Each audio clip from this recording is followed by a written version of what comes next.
நான்காவது முறையும்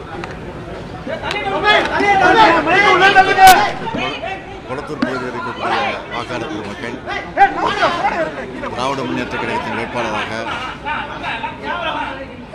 மதச்சார்பற்ற முற்போக்கு கூட்டணி வேட்பாளராக நிறுத்தப்பட்டிருக்கக்கூடிய என்னை அமோகமான வாக்கு வித்தியாசத்தில் நிச்சயமாக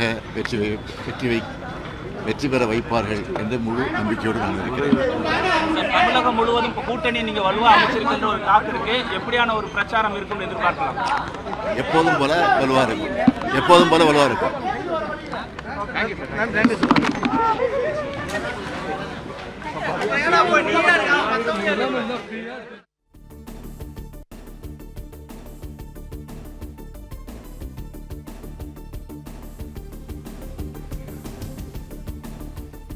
சென்னை கொளத்தூரில் மு.க. ஸ்டாலின் வேட்புமனுவினை தாக்கல் செய்திருக்கிறார். கொளத்தூர் மக்கள் என்னை வெற்றி பெற வைப்பார்கள் என மு.க. ஸ்டாலின் தெரிவித்திருக்கிறார். தகவல்களை செய்தியாளர் ராஜகுமரன் தொடர்ந்து வழங்கிட கேட்கலாம். தலைவர் முதலமைச்சர் மு.க. ஸ்டாலின் வேட்புமனு தாக்கலினுடைய முதல் நாளிலேயே தன்னுடைய வேட்புமனுவை கொளத்தூர் சட்டப்பேரவை தொகுதிக்காக தாக்கல் செய்துவிட்டு தற்பொழுது புறப்பட்டிருக்கின்றார். மதச்சார்பற்ற முற்போக்கு கூட்டணியினுடைய திமுக வேட்பாளராக கொளத்தூர் சட்டப்பேரவை தொகுதியில் களம் காணுகின்றேன், இந்த முறையும் அமோக வெற்றி பெறுவேன் என்று அறிவித்துவிட்டு வெளியில் சென்றிருக்கக்கூடிய முதலமைச்சர் திறந்த ஜீப்பில் நின்றவாறு தற்பொழுது தன்னுடைய பயணத்தை மேற்கொண்டிருக்கின்றார் என்பதை பார்க்கின்றோம். முதலமைச்சரை சுற்றிலும் ஏராளமான திமுகவினுடைய தொண்டர்கள் குவிந்திருக்கின்றார்கள்.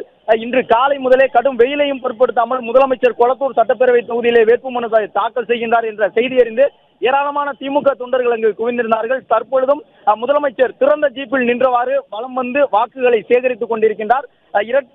முதலமைச்சரை பொறுத்தவரை இந்த தொகுதியிலே ஏராளமான வேட்பாளர்கள் கடும் போட்டி அளிக்கக்கூடிய விதமாக நிறுத்தப்பட்டிருக்கின்றார்கள். அதிமுக வழக்கம் போன்று முதலமைச்சரை எதிர்த்து வேட்பாளரை நிறுத்தி இருக்கின்றது. அதே போன்று நாம் தமிழர் கட்சியும் முதலமைச்சரை எதிர்த்து வேட்பாளர்களை நிறுத்தி இருக்கின்றது.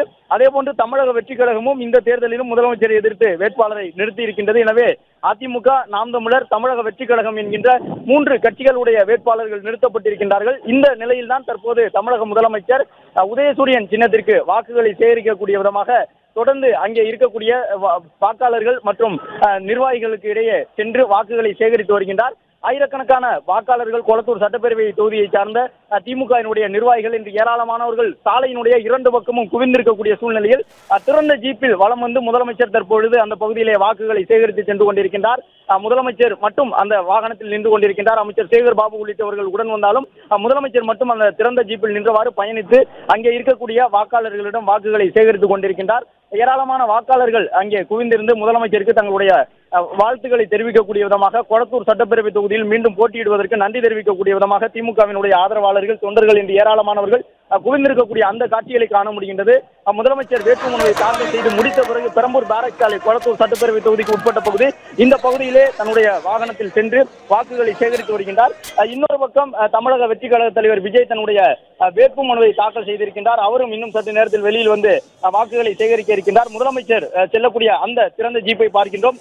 சிவப்பு நிறம் கொண்ட திறந்த ஜீப்பிலே தற்பொழுது முதலமைச்சர் பயணித்து வாக்குகளை சேகரித்து வருகின்றார். முதலமைச்சர் திருவாரூரிலிருந்து முன்னாள் முதலமைச்சர் கலைஞர் கருணாநிதி அவர்களுடைய பாணியிலே தன்னுடைய தேர்தல் பரப்புரையை திருவாரூரில் இருந்து தொடங்குவார் என்று அறிவிக்கப்பட்டிருக்கக்கூடிய நிலையிலும் இன்றே முதலமைச்சர் தேர்தல் பரப்புரையை தொடங்கிவிட்டார் என்று சொல்லும் வகையிலே முதலமைச்சருடைய இன்று வேட்புமனு தாக்கல் செய்யப்பட்ட பிறகு அவருடைய பயண திட்டம் அமைந்திருக்கின்றது. கொளத்தூர் சட்டப்பேரவை தொகுதிக்கு உட்பட்ட அந்த பகுதியிலே வலம் வந்து